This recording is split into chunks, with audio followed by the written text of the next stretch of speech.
2020, несмотря на пандемию, для регионального Миннаца выдался плодотворным. Руслан Волков отметил, что в целом все основные задачи, стоявшие перед ведомством, выполнены. В том числе речь идет о реализации государственной нацполитики. Выполнение плана мероприятий по реализации Республики Ингушетия 2019-2021 годов стратегии, правовое, организационное, финансовое и информационное методическое сопровождение реализации государственной национальной политики. За прошлый год в регионе реализовано более 30 мероприятий по профилактике экстремизма и духовно-нравственному воспитанию молодежи в школах республики, в том числе в СУЗах и вузах страны. 25 сентября прошлого года в Духовном управлении мусульман Ставропольского края в городе Пятигорске прошла встреча с ингушскими студентами, обучающихся в местных вузах.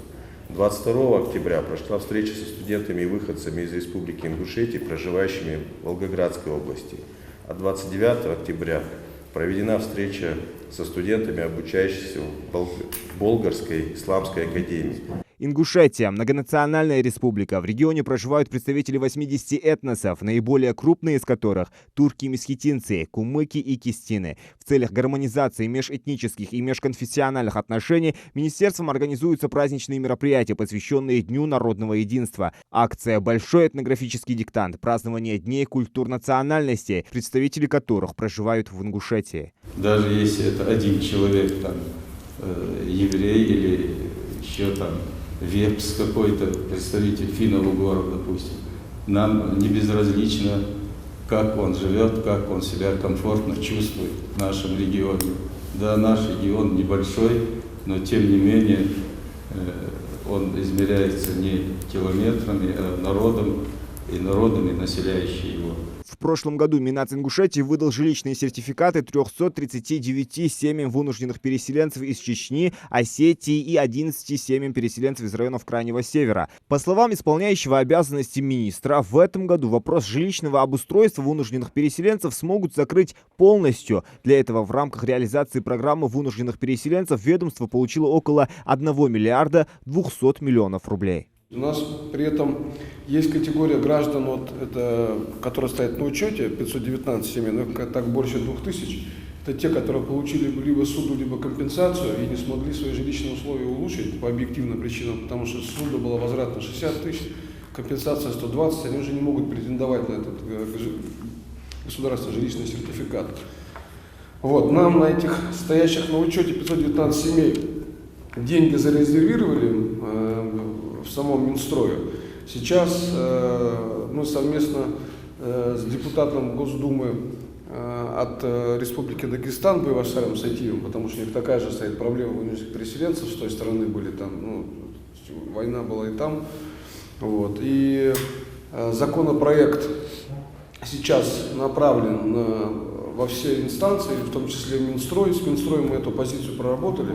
Вот надеемся, что мы сможем до окончания этой сессии существующей, с этой Госдумой, этот закон принять. Если у нас такое произойдет, мы обязательно всех сразу известим и доведем до этой информации. Руслан Волков добавил, что проведена большая работа по укреплению межнациональных и добрососедских отношений. Более того, на этот год намечен целый ряд спортивных мероприятий. Также в своем выступлении Волков отметил, что надеется, в следующем году на новых выборах в парламент Северной Осетии появится представитель Ингушетии. Провели встречу вместе с нашим министром спорта Осетии, министром по делам национальности Республики Северная Осетия.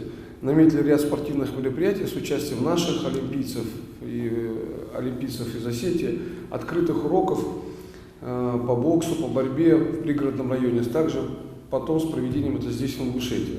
В том числе хотел бы отметить, что одним из, в том числе направлений деятельности министерства, мы рассчитываем, что все-таки в следующем году в парламенте Республики Осетия на новых выборах появятся у нас представители лиц ингушской национальности, в том числе этот вопрос обсуждался, поднимался мной на встрече, которая у нас проходила с участием Юрия Яковлевича и министров наших коллег.